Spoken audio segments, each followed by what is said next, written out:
Well, the tension is right there for us to see and experience. Then the king of Jericho sent to Rahab. That means he dispatched a few of his henchmen, saying, "Bring out the men who have come to you, who entered your house, for they have come to search out all the land." But the woman had taken the 2 men and hidden them. And she said, "True, the men came to me, but I did not know where they were from." Let me say that again. Let's not dodge this. Notice what Rahab says.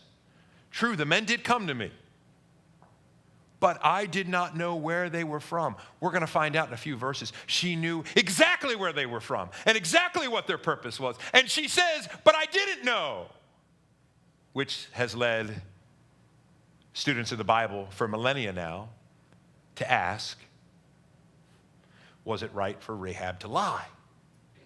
And this is where we can really get wrapped around the axle here. Was it right for her to lie? Or some have asked, was it even a lie? Now, on the surface of it, if you were to say to me, "Greg, are you bald?" And I look back at you and said, "I am not," you would probably suspect I'm lying or I'm extremely deceived. I do say that I have a wide part, but it goes right down the middle. My kids say it's like a airport runway, but it's still a part, I argue. It seems that she's lying. Are the spies here? No, they're not. I don't know anything about them. So we have to wrangle with this just a little bit, and we see this in the New Testament, that they're not afraid to talk about Rahab. In fact, they're not afraid to talk about her at all. But she's commended on some very specific things in 2 New Testament passages. The first is in Hebrews chapter 11. By faith, Rahab the prostitute did not perish with those who were disobedient, because she had given a friendly welcome to the spies. Now, I want you to notice that. She did not perish, and what is she specifically commended for? Not her verbal response, but to her courageous and hospitable welcome. Lisa and I just watched Lone Survivor recently, the incredibly powerful story of Navy SEAL Marcus Luttrell and the men that were with him on a mission that went bad quickly. And perhaps you have seen that, or perhaps know the story. At one point, Mark Wahlberg's character, Luttrell, is given safe haven in an Afghan village, which was as shocking to him as it is to the viewer. But because there had been a 2,000-year-old tradition in that village that you always showed hospitality to people in need, regardless of any circumstance, and asked no question, and would risk your life for them. It's an amazing story how this man survived. Rahab is commended for similar selfless action here in the New Testament. There's no comment here about what she said. And maybe the book of James will help us. And in the same way, was not also Rahab the prostitute justified by works? That means something different, but that's another sermon for another day. When she received the messengers and sent them out by another way. So please notice yet again, Rahab is commended without embarrassment in the New Testament, but no comment about what she said, only what she did. So what about what she said? There's no answer that you'll find, Old or New Testament, about this. There is a silent commentary. The director does not, on the DVD special set, tell you, now what's going on here is blank. We just don't have it. So what about some of the heavyweights from the history of the church? Well, let me give you 2.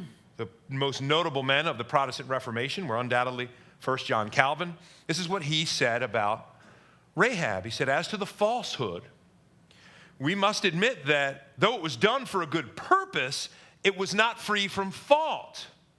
For those who hold what is called a dutiful lie to be altogether excusable do not sufficiently consider how precious truth is in the sight of God.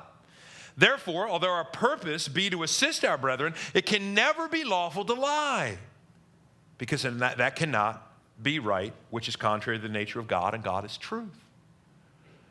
So Calvin looked at this passage and simply said she was wrong to lie, which begs the question, what other options did she have? And he doesn't respond in his commentary, but understand what he's saying. And then you have the more saucy, earthy Martin Luther, who had a slightly different take. This is pretty funny. A good hearty lie. A good hearty lie for the sake of the good and for the Christian church. A lie in case of necessity, a useful lie. They have rather different takes, don't they? I'm terrified that teenagers are going to be going home, and when they're busted on their breaking of a curfew or something, and they're caught later on for telling some sort of fabrication, they would say, Father, it was a good hearty lie that I told you.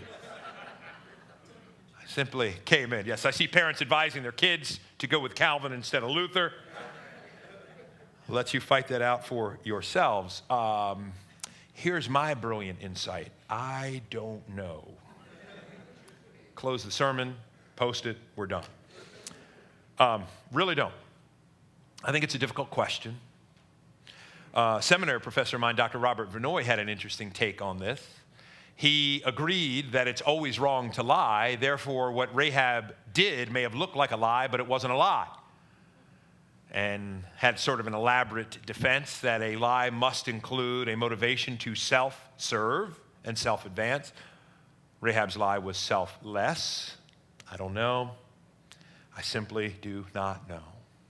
The Bible is silent on it. But I think Dale Ralph Davis has a wonderful catalyst for us to move forward.